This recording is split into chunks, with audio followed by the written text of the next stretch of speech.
Hello and welcome everyone to the second episode of Mastering The Last of Us Part 2's No Return Game Mode on Grounded difficulty. Today, we are going to be talking about analyzing the board, analyzing all the encounters, figuring out what the mystery encounter is, figuring out which route to take to get the most points out of a run, and we will also be talking about the mods, score multipliers, and so on. Without wasting any more time, let's get right into it.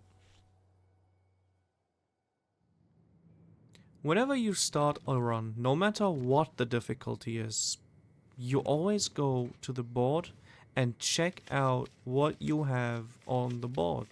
Okay, that is the first thing you always do.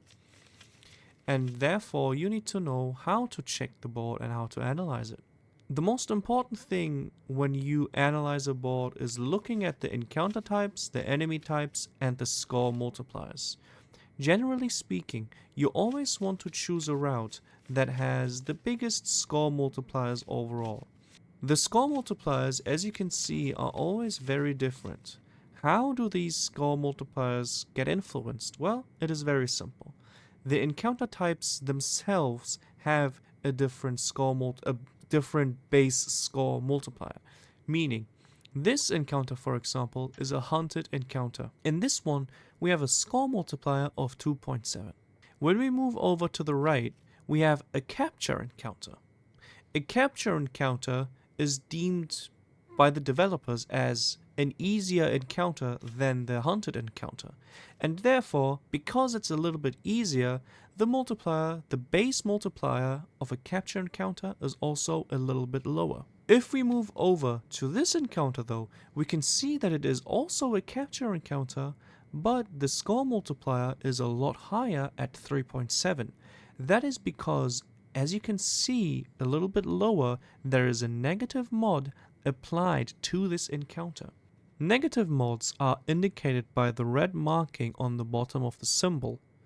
In this case, we have the negative mod Enemies Drop Bombs and Death, which is actually one of the best negative mods because it raises the score multiplier by distinctively a lot more than other negative mods.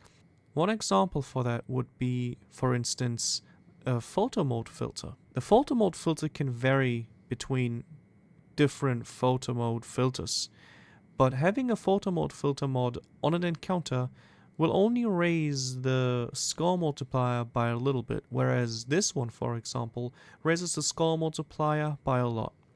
Another mod that raises the score multiplier by a lot is the time limit negative mod, the tripwire negative mod, the invisible enemies negative mod, and the mystery encounter mod. But the mystery encounter mod is a very unique thing, and we will go into that a little bit later in this video. While having negative mods, you also have sometimes some positive mods. These are indicated by the green symbol on top of the symbol. In this case, we have a decreased enemy health mod. These mods lower the value of your score multiplier, and when going into a run, you want to avoid having these mods and going through encounters that have a positive mod on them, as they reduce your score multiplier. In this case, we even have a mixture of one positive mod and a negative mod. The negative mod in this one is an increased enemy speed mod. But because we have the decreased enemy health mod as well on this, the score multiplier is only 2.95. The boss encounters have no mods on them, and they will always have a score multiplier of 3. Here you can see every single mod that the No Return Game Mode offers. You can find this list and the list with the photo mode filters when you go to New Run, Custom Run, and then select the mod setting. Under there you will find this list and all the mods / photo mode filters. While you always want to make sure that you choose a route that has the most multipliers, you also have to take into consideration what type of encounter you're going to be facing and what type of enemy you're going to be facing. Technically speaking, what you really want to look out for is not only the high multipliers, but having the high multipliers on the right encounters. In this case, for example, we have a beautiful encounter with a beautiful multiplier. The capture encounter and the hunted infected encounters are the two biggest encounters in this game where you can score a lot of points. And therefore, on those encounter types, you want to have the negative mods increasing your score multiplier. In this route, for example, we have two encounters in the beginning that are not really that favorable for us.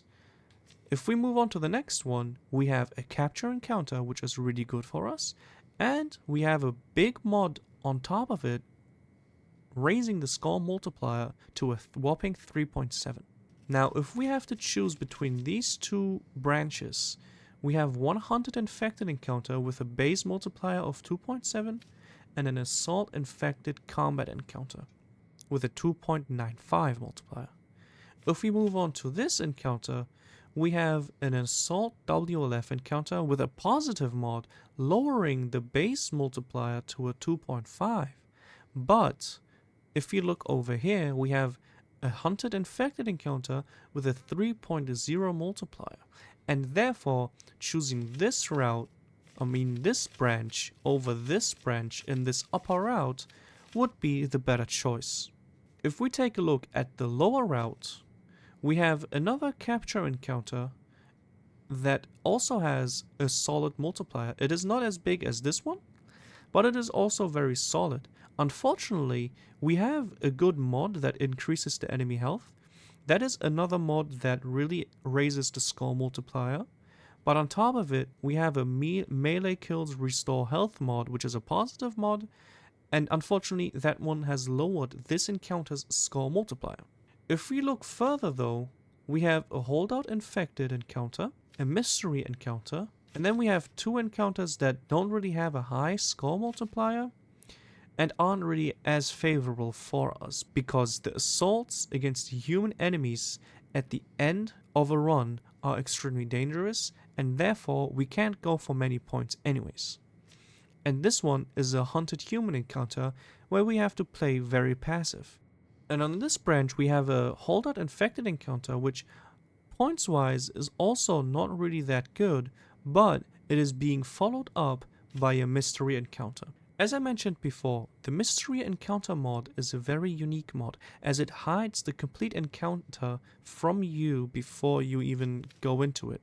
So you have to go into this encounter to find out what it is. If you are lucky enough, when you go into this encounter, you can have another negative mod that will raise the score multiplier by even more, putting you to score multipliers of maybe 5, which is simply insane. There are a lot of easy ways to figure out what type of encounter this is going to be, and therefore I would like to go a lot more into detail in figuring out what the mystery encounter could be. The mystery encounter can be determined by a lot of factors, starting off right in the beginning. In the beginning, the very first encounter has obviously an enemy type, and that enemy type from the first encounter will not be seen throughout the rest of the run. Meaning that, in this case for example, we have a Seraphites encounter, and therefore for the rest of the run, we will not see any more Seraphites as the enemy type. And if you don't believe me, let's check all the other encounters of this board. First one is Seraphites, meaning that next one is Rattlers, WLF, Infected, Infected, WLF, Infected, Mystery, WLF, WLF, WLF, Infected. As you can see, there's no more Seraphites on the board because the first enemy type was a Seraphite enemy type. If this was to be a WLF, Rattlers, or Infected, we would not see any of those on the rest of the board. Now, there are some exceptions when the first enemy type is Infected. With all the other enemy types, with the human enemy types, you won't see them for the rest of the encounters. But with Infected, you have the exception of holdout encounters. Those will be on the board even though you had an Infected encounter as the first encounter, because a holdout encounter will always be on the board without an exception. Holdout encounters 100% will be on the board no matter what.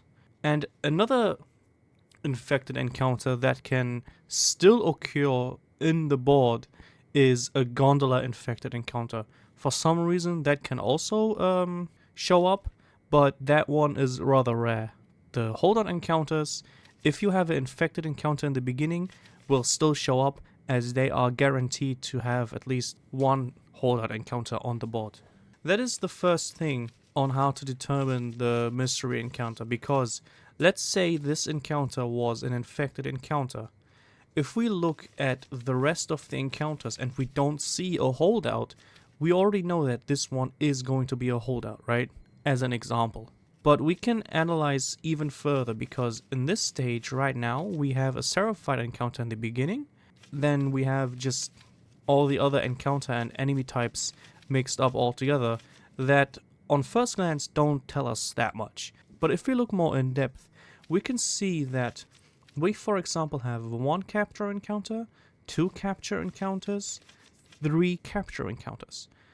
On a board, you will only have 3 capture encounters max, meaning that this encounter can definitely not be a human capture encounter.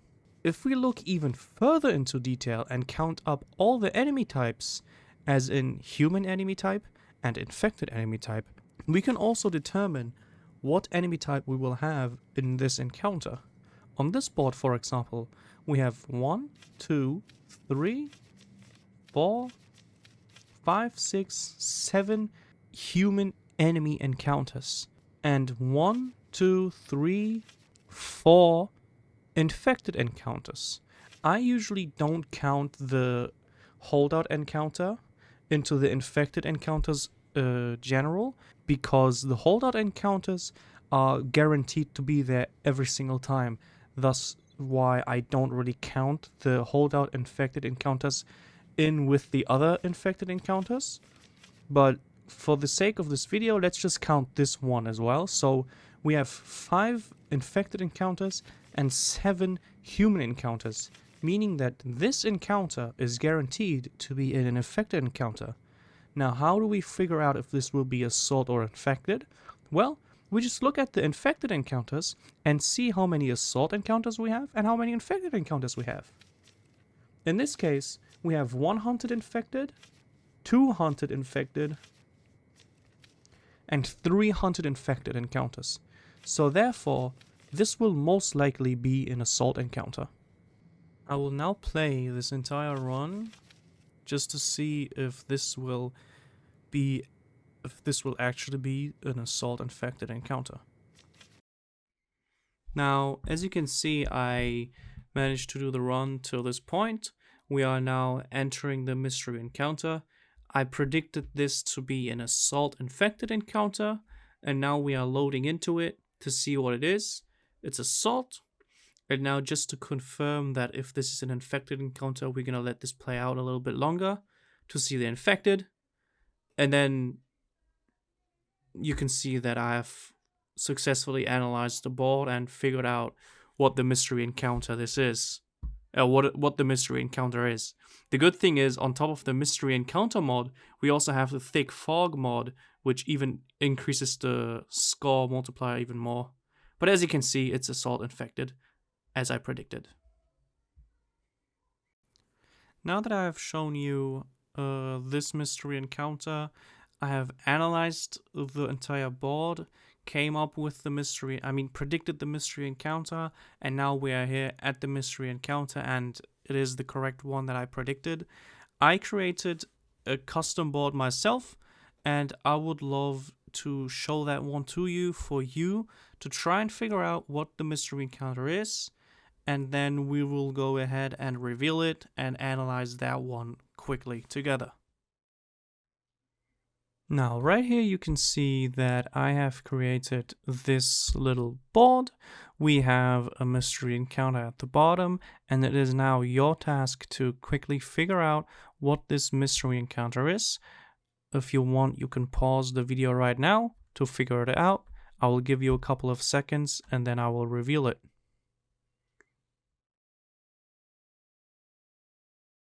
Alright, I'm gonna give you a little moment again to figure it out. And now I'm gonna reveal it. Boom. So it's hunted / assault infected. Now, why is it hunted / assault infected? It's very simple. I looked at the first encounter and it's assault WLF, meaning the rest of the board will not have any more WLF, but it's gonna have infected and humans. It's just not gonna have WLF. Okay, cool.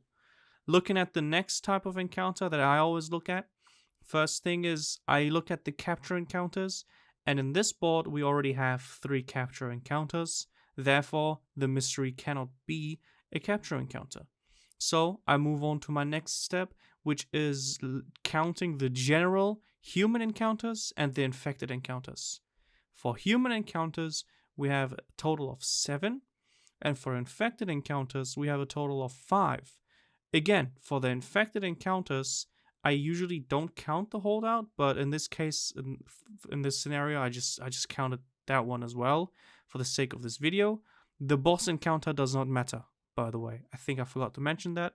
The boss encounter does not go into the count. So it's 7 human encounters versus 5 infected encounters, meaning that the mystery encounter will 100% be an infected encounter. Now, what type of encounter will it be? I tried to determine it. I looked into the encounters of the infected, and unfortunately, we had a perfect balance of 2 infected encounters and 2 assault encounters and 1 holdout encounter. Meaning, it can be hunted, it can be both, it can be assault, it can be both, and therefore it can't be determined exactly. But we can narrow it down to a hunted / assault infected encounter. To sum things up, what you really want to look out for are 3 things.